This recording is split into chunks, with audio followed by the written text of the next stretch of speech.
Hello students, हम लोगों ने रेस्पिरेशन का टॉपिक स्टार्ट कर दिया था और आज की क्लास में हमको पढ़ना है respiration in humans. Is it okay? तो ह्यूमंस में हम लोग रेस्पिरेशन का एक पार्ट पढ़ चुके हैं, दैट इज सेल्यूलर रेस्पिरेशन, है ना। सेल्यूलर रेस्पिरेशन हम कंप्लीट कर चुके हैं। सिर्फ ह्यूमंस में ही नहीं, मैं बार बार आपको याद दिला रही हूँ, the respiration which is done inside the cell that is same in each and every living being. Okay, किस तरीके से होता है? ऑक्सीजन होगी तो एरोबिक रेस्पिरेशन और ऑक्सीजन नहीं होगी तो anaerobic respiration. Is it okay? तो अब हमको आज की क्लास में फिर क्या पढ़ना है? हमको आज की क्लास में पढ़ना है mechanism of breathing. Is it okay? कि आखिर ऑक्सीजन गैस ह्यूमन बीइंग्स में कैसे एंटर होती है और कार्बन डाइऑक्साइड गैस कैसे रिमूव होती है। And for this breathing process also there is a completely developed respiratory system is present in the human beings, जो मैंने ऑलरेडी आपके सामने यहाँ पर ड्रॉ कर दिया है। Is it okay? तो हमें यहीं पर इसी को समझना है और वन बाय वन हमको हर चीज का यूज, जो भी यहाँ पर लिखा हुआ है, हर चीज का काम हमको यहाँ पर समझना है। Is it okay? तो चलिए हम शुरू करते हैं। तो आप यहाँ पर रेस्पिरेशन पढ़ने जा रहे हैं और ये आपने ह्यूमन रेस्पिरेटरी सिस्टम बना दिया है। ये जो ह्यूमन रेस्पिरेटरी सिस्टम आपने यहाँ पर बनाया है, इसमें हम शुरुआत करेंगे हमारे ह्यूमन रेस्पिरेटरी सिस्टम की नोज के साथ में। कहाँ से शुरुआत करेंगे? हमारी नोज के साथ में शुरुआत करेंगे। तो चलिए हम वन बाय वन हर चीज का काम समझते हैं। तो देखिए, पहले मैं आपको इंट्रोड्यूस करवा देती हूँ इसकी हर एक चीज से, then we will start the function of each and every part. Okay, so this is our nose and the holes which are present in our nose, two holes are there, and these holes which are present in our nose are known as nostrils. In holes को क्या बोला जाता है? इन holes को बोला जाता है nostrils। फिलहाल हम सिर्फ इंट्रोडक्शन कर रहे हैं। अब ये जो नॉस्ट्रल है, नॉस्ट्रल में कुछ प्रेजेंट होता है, I think you should know about it. ये जो नॉस्ट्रल्स हैं, जब हम इन नॉस्ट्रल्स के बारे में जानना शुरू करेंगे तो हमारी शुरुआत ही, रेस्पिरेटरी सिस्टम की शुरुआत ही कहाँ से होती है? नॉस्ट्रल से होती है। और नॉस्ट्रल्स में होल्स के साथ साथ दो चीज़ें और प्रेजेंट होती हैं, और ये जो दो चीज़ें और प्रेजेंट होती हैं, इसमें से एक तो होते हैं some small hairs are present in our nostrils, and the fluid is also, it is always lubricated with a fluid, and the fluid which is present in the nostrils is known as mucus। क्या नाम होता है इस fluid का? इस fluid का नाम होता है म्यूकस। Is it okay? तो चलिए आगे देखते हैं। नॉस्ट्रल के बाद में ये जो पैसेज है, जिस पैसेज से पूरा रास्ता जाने वाला है ऑक्सीजन गैस को कवर करके, दिस इज नोन एज नसल पैसेज। क्या बोला जाता है इस पैसेज को? देखिए, ये जा रहा है यहाँ से, ऑक्सीजन यहाँ से जाएगी और ये है हमारा नसल पैसेज। क्या है ये? नसल पैसेज। Is it okay? अब आपको दिखाई दे रहा होगा, ये है hard structure, and this hard bony structure is known as bony palate. क्या नाम होता है इसका? Bony palate. Is it okay? और बहुत ध्यान से देखो ये बोनी पैलेट है, ये हमारी नोज है, नॉस्ट्रल्स है, और ये हमारी माउथ कैविटी है। तो माउथ कैविटी और नोज कैविटी, नसल कैविटी, इन दोनों को सेपरेट करने का काम कौन कर रहा है यहाँ पर? बोनी पैलेट, ताकि आप खाना खाते वक्त भी सांस ले सकें। Is it okay? तो उसके लिए आपके मुंह का और नाक का एक दूसरे से सेपरेट होना जरूरी है। और वो देखिए बहुत ध्यान से, ये आपकी माउथ कैविटी और ये नसल कैविटी, ये दोनों को ये hard bony structure which is known as bony palate, ये सेपरेट कर रहा है। दिख रहा है हमको फिगर में वेरी क्लियरली। तो चलिए आगे चलते हैं। याद रहेगा ना फंक्शन? अगर एक नंबर में आपसे पूछ लिया जाए what is the function of bony palate, तो क्या बोलोगे आप? Bony palate separates the nasal cavity with the mouth cavity. दोनों कैविटीज को सेपरेट करने का काम करता है। कौन करता है? Bony palate. तो चलिए आगे चलते हैं। तो ये इसके बाद में देखिए दिस पर्टिकुलर पोर्शन, ये जो नसल पैसेज का आगे से लेकर के गले तक का जो पोर्शन है, दिस इज नोन एज फेरिक्स। क्या बोला जाता है इसको? फेरिक्स बोला जाता है। अब बहुत ध्यान से देखना, बहुत ध्यान से देखिएगा, बोर्ड पर फिगर बहुत मैग्नीफाई करके मैं नहीं बना सकती थी, it is already very much magnified, so you have to listen to me very carefully, बहुत ध्यान से सुनना। देखो ये माउथ है ना, और ये माउथ कैविटी है, और ये माउथ से ये खाना जाएगा यहाँ पर। तो आप इस पाइप को पहचान पा रहे हो, जिसे मैंने आधा बना के छोड़ दिया है, ये वाली पाइप, ये आधा बना के छोड़ दी गई है, इसको बोला जाता है फूड पाइप, जो हमने डाइजेस्टिव सिस्टम में पढ़ी थी। Is it okay? So this is food pipe which is also known as alimentary canal. और ये है दूसरा रास्ता जहाँ से ऑक्सीजन गैस एंटर होगी, ये वाला रास्ता दिख रहा है सारे बच्चों को, ये वाला रास्ता, यहाँ से ऑक्सीजन एंटर होने वाली है। तो ये फूड पाइप है और ये ऑक्सीजन एंटर करवाने वाला पाइप है। मतलब यहाँ पर भी दोनों काम एक साथ एंटर होंगे। आप अपने नेक से ऑक्सीजन गैस को ब्रीथ इन भी करोगे और खाने की स्वेलोइंग भी होगी, खाना भी निगलोगे। आ गई बात समझ में? और अगर दोनों इधर उधर हो गए तो इधर उधर हो गए का मतलब समझ में आया? भाई अगर इस फूड पाइप के अंदर थोड़ी बहुत ऑक्सीजन एंटर हो जाए तो कोई बहुत बिग इशू नहीं है, पर अगर ये जो विंड पाइप आपको जो दिखाई दे रही है, अगर इसमें खाना एंटर हो जाए तो it will create a very big problem for you. ऐसा हो भी जाता है ना, कभी कभी खाना खाते वक्त आपको जोर से खांसी आती है, जाने क्या क्या होता है, नाक में से पानी, मुंह में से पानी निकलना शुरू हो जाता है। तो this is because the reason that the food which should enter into the food pipe that is going to enter into the wind pipe. वो कहाँ पे एंटर हो जाता है खाना? फूड पाइप की जगह विंड पाइप में एंटर हो जाता है। आ गई ना बात समझ में? Is it okay? तो खाना हमारा विंड पाइप में एंटर नहीं होना चाहिए, फूड पाइप में ही एंटर होना चाहिए। और इस बात का ध्यान हम कैसे रखें? भाई हम क्या कर सकते हैं इस काम के लिए कि हमारा खाना फूड पाइप में एंटर हो, विंड पाइप में एंटर ना हो? इसके लिए हम एक काम कर सकते हैं कि हमें बिल्कुल तरीके से मैनर्स के साथ में प्रॉपर बैठ करके प्रॉपर तरीके से खाना खाना चाहिए, है ना? उछलते हुए, कूदते हुए, डांस करते हुए, भागते हुए, दौड़ते हुए, इन सारी सिचुएशंस में आपको खाना नहीं खाना चाहिए। तो ये जो बात मैंने आपको बताई है, इसके चांसेस खत्म हो जाते हैं। किसके चांसेस? खाने के विंड पाइप में एंटर होने के चांसेस, है ना? तो याद रखिएगा बिल्कुल अच्छी तरीके से। अच्छा चलो, हमने तो ध्यान रख लिया, बढ़िया बात है, हमने बिल्कुल तरीके से खाना खाया, पर कोई नेचुरल सिस्टम भी है क्या जो इस खाने को विंड पाइप में जाने से बचाता है? बिल्कुल है। तो चलिए हम उसको भी जानते हैं। देखिए ये जो ट्यूब्यूलर स्ट्रक्चर, ये जो ओपनिंग, बहुत ध्यान से देखना है यहाँ पर फिगर में, ये जो ओपनिंग आपको दिखाई दे रही है which is common in between the food pipe and the wind pipe, this common opening is called as glottis। क्या बोला जाता है इसको? glottis बोला जाता है। is it okay? और ये जो फ्लैप आपको दिखाई दे रहा है टिश्यू का बना हुआ, इसे बोला जाता है एपीग्लॉटिस। क्या बोला जाता है इसको? एपीग्लॉटिस। तो ये जो एपीग्लॉटिस है, ये क्या करता है कि जैसे ही आप खाना स्वेलो कर रहे होते हो ना, ये इसको ऐसे कवर कर देता है। समझ में आ गई बात? तो कवर करने से क्या होता है? कवर करने से ये होता है कि ये जो खाना है ये फूड पाइप में एंटर होता है, विंड पाइप में एंटर नहीं होता है। तो विंड पाइप में खाना एंटर ना हो, इसलिए हमें कौन बचाता है इस काम को होने से?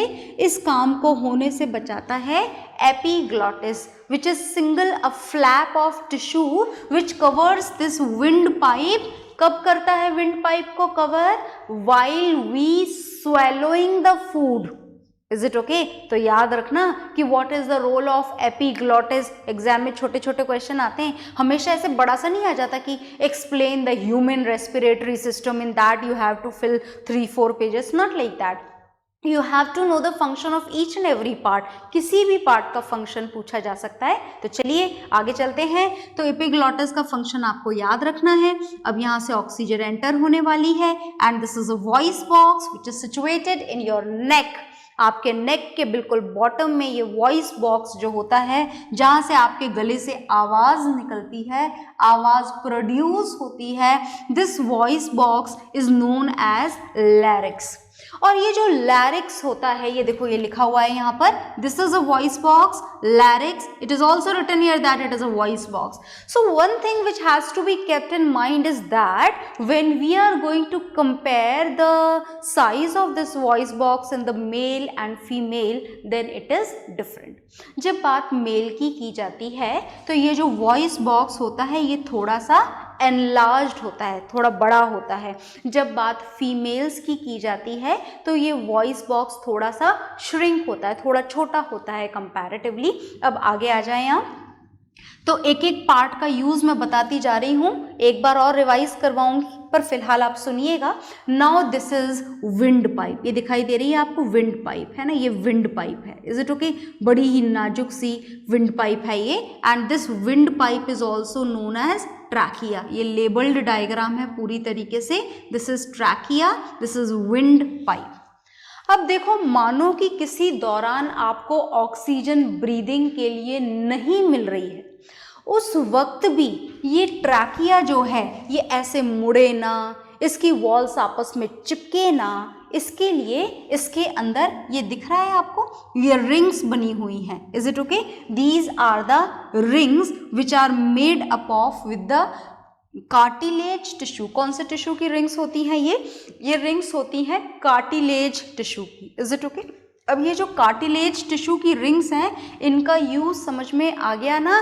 It helps by which trachea do not collapse at all even in the absence of air. Air की एब्सेंस में भी इसकी वॉल्स, किसकी वॉल्स? ट्रैकिया की वॉल्स आपस में ना चिपके, उसके लिए यहाँ पर ये देखिए ये रिंग्स प्रेजेंट हैं which always keep this trachea exactly in the straight position. आ गई बात समझ में? तो चलिए आगे चलते हैं.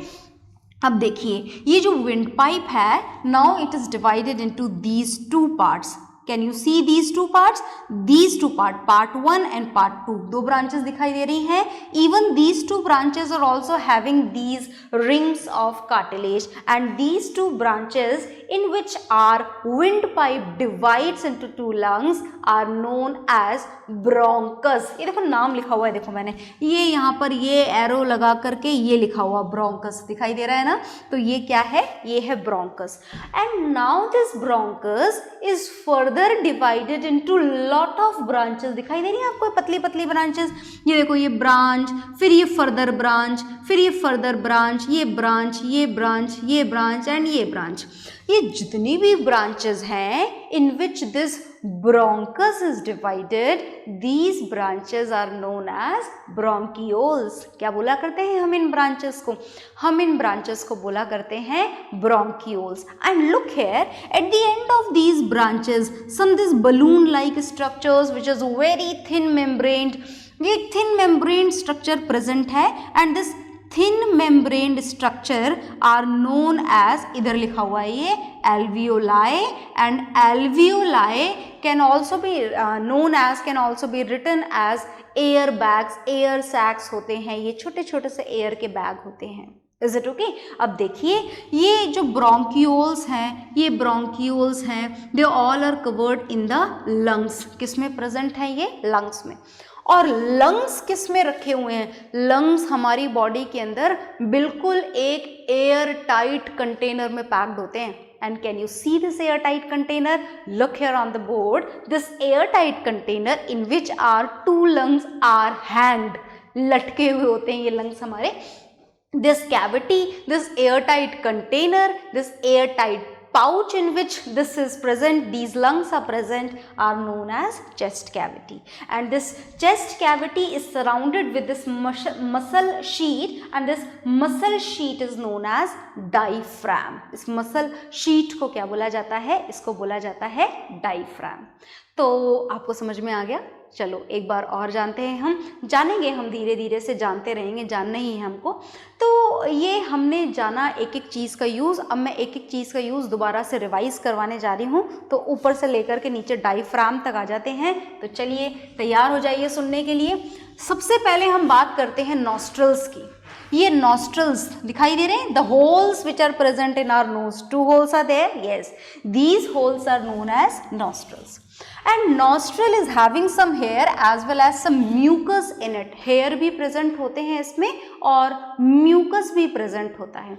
और अब हम ये जानना चाहते हैं कि what is the use of these hair and mucus, कि आखिर इस हेयर और म्यूकस का काम क्या होता है। तो चलिए काम जानते हैं। काम ये है कि जब आप ब्रीथ इन कर रहे होते हो ना, ब्रीथ इन का मतलब समझे ना आप, जब आप इनहेल कर रहे होते हो, आप ब्रीथ इन लिखें, आप इनहेलेशन लिखें, जो चाहें वो लिखें। तो व्हेन वी इनहेल, इनहेलेशन कौन सी गैस का करते हो आप? इट इज़ फिक्स्ड या कभी कभी बदल जाती है? नहीं, we always inhale oxygen gas. तो जब हम ऑक्सीजन गैस इनहेल करते हैं तो we are not at all going to take it from any inhaler और what, we are going to absorb it from the air which is present in our surroundings. And as we are going to absorb this oxygen gas from our surrounding, so with the oxygen gas a lot of harmful germs, dust particles, smoke particles will also going to enter with our nose. ये सब भी enter हो जाते हैं। तो ये जो dust particle, harmful germs, ये जो एंटर हो रहे हैं ऑक्सीजन के साथ में हमारे नॉस्ट्रल्स में, वो या तो म्यूकस में चिपक करके नॉस्ट्रल में रह जाते हैं या फिर नॉस्ट्रल में प्रेजेंट हेयर में फंस जाते हैं। और फाइनली ये ऑक्सीजन गैस ही सिर्फ हमारे विंड पाइप से हमारे लंग्स तक पहुंचती है। Harmful germs, dust particle, smoke particle, ये सब हमारे लंग्स में नहीं पहुंचते हैं, क्योंकि हमारे जो लंग्स हैं वहाँ पहुँचने भी नहीं चाहिए, क्योंकि अगर पहुँच गए इन दैट कंडीशन हमारे लंग्स में इन्फेक्शन हो जाता है। Is it okay? और लंग्स को हम ऐसे क्लीन नहीं कर सकते कि लो भी आज ऐसा लग रहा है कि we came from the very pollution, we came from the very polluted environment, so let wash it. Is it okay? तो क्या हम वॉश कर सकते हैं हमारे लंग्स को? Not at all. In that condition the role of this hair and mucus is very important, as it capture all the germs, all the bacteria, all the harmful dust particles which are present in the oxygen gas which we absorb from the atmosphere. तो nostril का use याद रहेगा ना। अच्छा देखो, मैं side में हट रही हूँ थोड़ा सा, वीडियो पॉज करके आप ये फिगर बना लेना। आप चाहो तो यहाँ से बनाओ और आप चाहो तो अपने नोट्स में से बनाओ। This figure is there in your notes also. And write down the role of nostrils and the role of hair and mucus which are present in our nostrils. So note it down.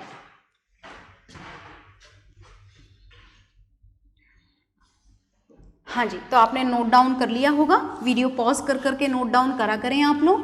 तो देखिए, हमने nostrils का use जान लिया है। चलिए अब आगे चलते हैं और बाकी सारी चीज़ों के यूजेस हम जो जान चुके हैं, विल राइट इट वंस। तो look here, now the second use of this bony palate. अब हमको सेकेंड यूज किसका लिखना है? हमको सेकेंड रोल जानना है इस बोनी पैलेट का। तो what is this bony palate? This is a hard structure, this is a very hard structure. And what is the function of this very hard structure? This very hard structure is used, क्या काम आती है ये? Is used to separate, किसको separate करती है ये? Is used to separate mouth cavity with the nasal cavity. Nasal cavity is same, जैसे नसल पैसेज वाली जो जगह है, आप नसल पैसेज भी लिख सकते हैं, नसल कैविटी भी लिख सकते हैं। Is it okay? So this is the role of bony palate. Noted down, note down कर लिए जल्दी से। तो ये आपने बोनी पैलेट का स्ट्रक्चर जान लिया है। और अब हम आते हैं आगे, और आगे देखिए, बहुत ध्यान से देखते जाइए। अब बोनी पैलेट के बाद में फेरिक्स है। Pharynx will not write it something anything about this pharynx. Now will come to this epiglottis.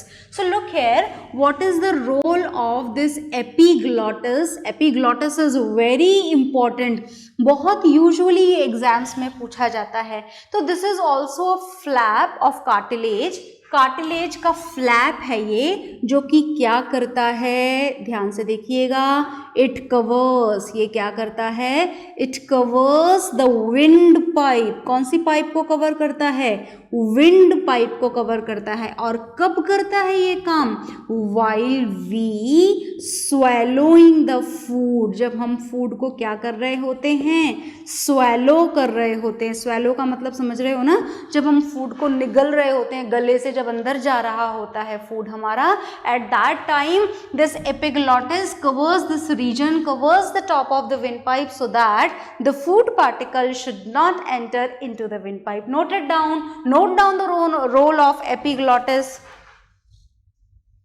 हाँ जी, तो एपिग्लॉटिस आपने नोट डाउन कर लिया है। चलिए अब आगे आ जाते हैं।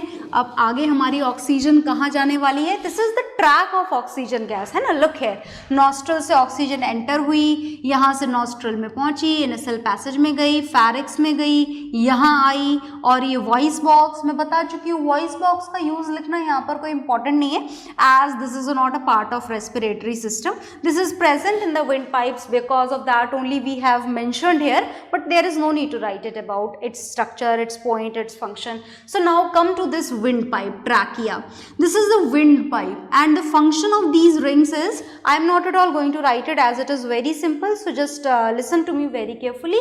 These are the rings of cartilage tissue. Is it okay? And the function of this cartilage rings is to keep this straight, this trachea straight, by which even in the absence of oxygen or in the absence of air, the walls of these trachea do not collapse with each other. ऐसे चिपकेंगी नहीं है ना। चलिए आगे आ जाइए। Now this trachea is divided into bronchus. You can see this bronchus is also having these rings of cartilage, है ना। bronchus के पास में भी ring। चलिए आगे देखिए, आगे ये जो bronchus है is further divided into these small branches which are known as bronchioles, and in the end these alveoli are present.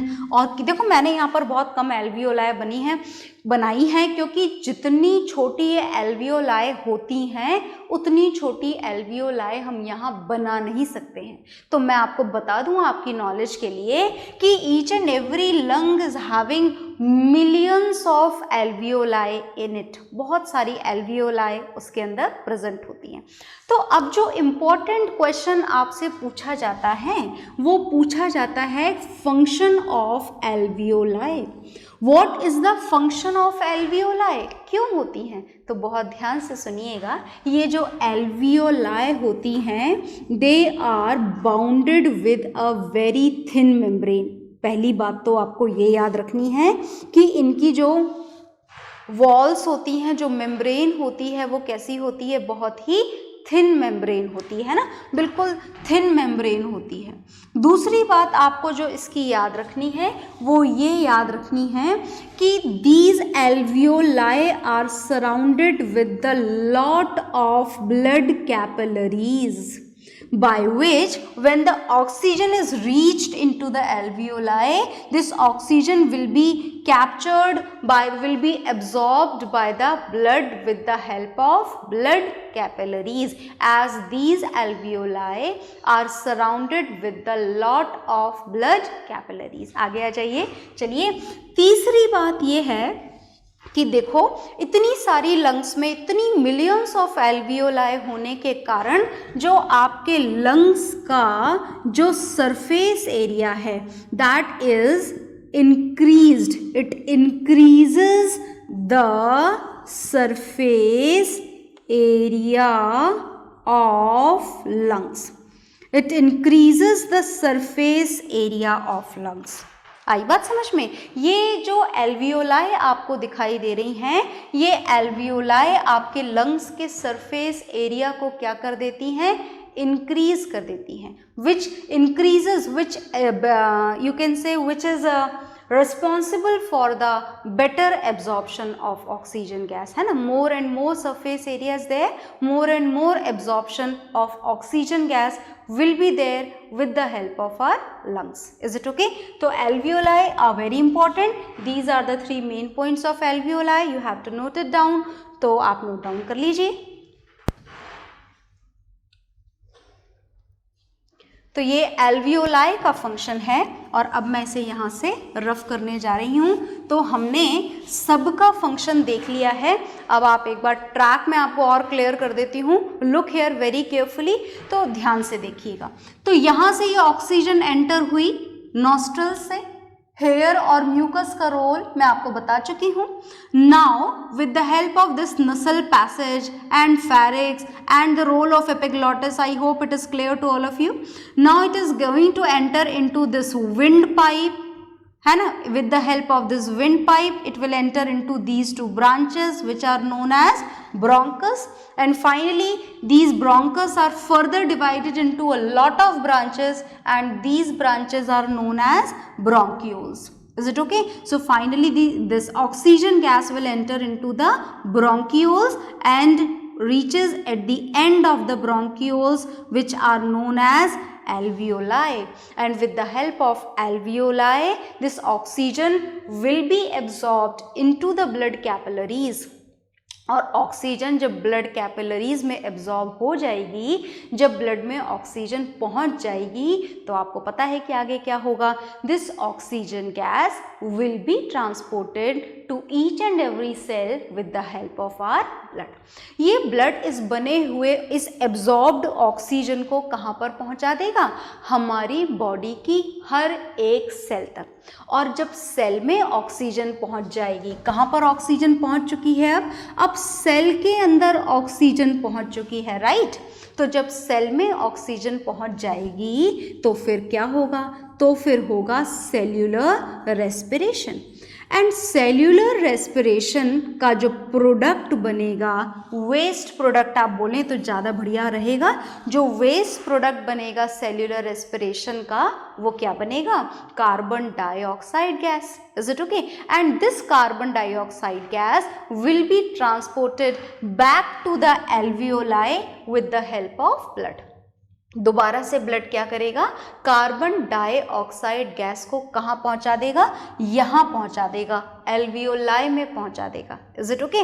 और यहाँ से कार्बन डाइऑक्साइड गैस दोबारा से सेम ट्रैक को फॉलो करते हुए, बिल्कुल रास्ता सेम रहेगा, एल्वियोलाई से ब्रोंकियोल्स, दिख रहा है ना आप लोगों को? ब्रोंकियोल से bronchus, then trachea, then this pharynx, larynx, nasal passage, nostril और नोज के थ्रू बाहर। कौन सी गैस बाहर हो जाएगी? Oxygen gas. Is it okay? तो ये आज जो हमने समझा है, ये हमने सिर्फ ऑक्सीजन और कार्बन डाइऑक्साइड का ट्रैक समझा है कि किस रास्ते से आती है और किस रास्ते से जाती है। Is it okay? और रास्ते में जो जो चीज़ें आती हैं उनका हमने एक एक करके यूज़ भी समझ लिया है। पर अभी तक भी एक बात समझना बाकी है कि आखिर ये ऑक्सीजन गैस अंदर एंटर हुई कैसे, या फिर कार्बन डाइऑक्साइड गैस बाहर निकली कैसे। Is it okay? तो ये जानना बाकी है, पर इस बात को हम जानेंगे नेक्स्ट क्लास में। ओके, सो बाय एवरीवन।